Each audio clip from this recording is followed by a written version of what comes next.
दोस्तों, आज के वीडियो में मैं आपको रितेश जी के चाचा जी के साथ में घटी एक सच्ची घटना सुनाने जा रहा हूं, जो मुझे रितेश जी ने भेजी है। और अब आगे की कहानी मैं आपको सुनाऊंगा रितेश जी के पॉइंट ऑफ व्यू से। मेरा नाम रितेश है। ये घटना मुझे मेरे चाचा ने खुद बताई थी।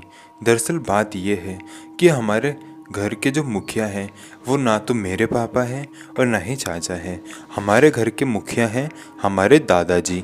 वही सारे डिसीज़न लेते हैं। तो जब मैं पैदा भी नहीं हुआ था उसके पहले हमारे घर में मेरे पापा, मेरी मम्मी, मेरे चाचा और मेरे बड़े पापा और मेरे दादा दादी रहते थे। और इतना बड़ा परिवार होने के बावजूद हमारा घर बहुत ही छोटा था। मेरे दादाजी को ये रियलाइज़ हुआ कि हमारा घर धीरे धीरे बढ़ता जा रहा है और थोड़े दिनों में ही मेरे चाचा की भी शादी होने वाली थी। तो उनके भी बीवी बच्चे इस घर में आते जो कि शायद कंफर्टेबली इस घर में रह नहीं पाते। इसलिए दादाजी ने दूर एक घर खरीदा जो कि बहुत बड़ा घर था और वो उन्हें बहुत ही सस्ते दामों में मिल गया। मेरे दादाजी ने वो घर खरीदा और कुछ ही दिनों में चाचा की शादी भी हो गई। और शादी होने के बाद चाचा जी और चाची जी वहीं रहने के लिए उसी घर में चले गए। वो गर्मियों का मौसम था, इसलिए रात के समय में सोने के वक्त मेरे चाचा चाची छत पर सोने जाते थे। तो एक रात की बात है जब चाचा चाची छत पर सो रहे थे, फिर तभी चाचा ने कोई आवाज़ सुनी जिससे उनकी नींद खुली। जब उनकी नींद खुली तो उन्होंने ये रियलाइज़ किया कि उनके घर का जो दरवाज़ा है उस पर कोई नॉक नॉक कर रहा है।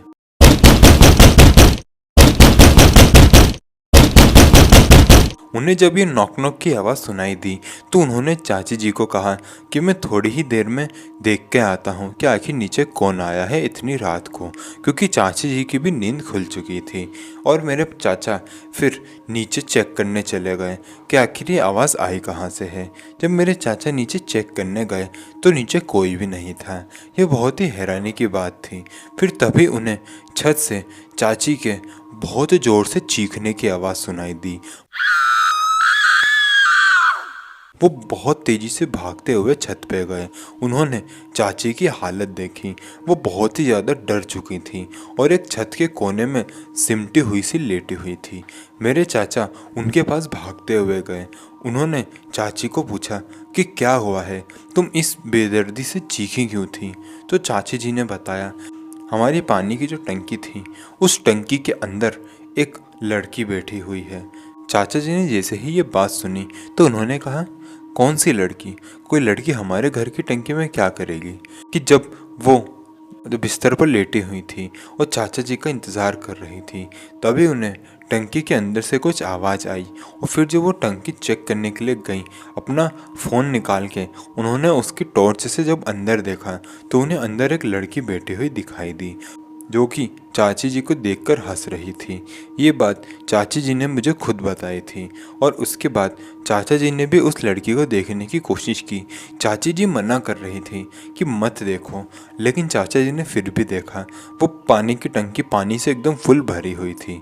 चाचा जी को ढक्कन हटाने के बावजूद भी अंदर कुछ खास दिखाई दे नहीं रहा था। उन्होंने अपना चाबियों का छल्ला निकाला, क्योंकि उस छल्ले के अंदर एक टॉर्च थी।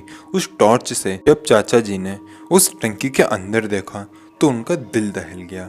क्यों? क्योंकि टंकी के अंदर एकदम बीचों बीच एक लड़की बैठी हुई थी जिसका पूरा का पूरा शरीर सड़ चुका था और जो चाचा जी को देखकर हंस रही थी।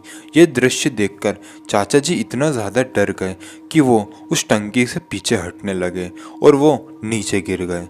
जब वो नीचे गिरे तो उनके दाहिने हाथ की हड्डी भी टूट गई, लेकिन इसके बावजूद भी वो और चाची जी भागते हुए उस घर से निकल गए और अपनी बाइक चालू करके वो मेरे दादाजी के घर चले गए। दादाजी ने इस घटना को बहुत ही गंभीरता से लिया। फिर उसके बाद उन्होंने उस घर को तोड़वा दिया। फिर कुछ सालों बाद दादाजी ने उस घर को फिर से बनवाया और इस बार उस घर में इतनी ज़्यादा विधि कराई गई, इतनी ज़्यादा हवन करवाए गए कि अब दादाजी ये संतुष्ट हो चुके थे कि अब इस घर में कोई भी काली शक्ति नहीं है। फिर वो दिन है और एक आज का दिन है। कभी भी उस घर में किसी पैरानॉर्मल एंटिटी को महसूस नहीं किया गया, लेकिन आज भी मेरे दादाजी छत पे जाने से मना करते हैं। न जाने ऐसा क्यों। मैंने ये बात चाचा जी से खुद पूछी थी और उन्होंने मुझे ये पूरी घटना बताई थी, और मुझे तो इस घटना पे पूरा यकीन है। आप मुझे बताएं कि क्या आप इस घटना पे यकीन करते हैं या फिर नहीं। दोस्तों, ये वीडियो होती है यहीं ख़त्म। अगर आपको वीडियो पसंद आई तो वीडियो को लाइक करें और कमेंट करके बताएं कि अगली वीडियो किस टॉपिक पर लाई जाए। मिलते हैं अगले वीडियो में, तब तक के लिए जय हिंद, जय भारत।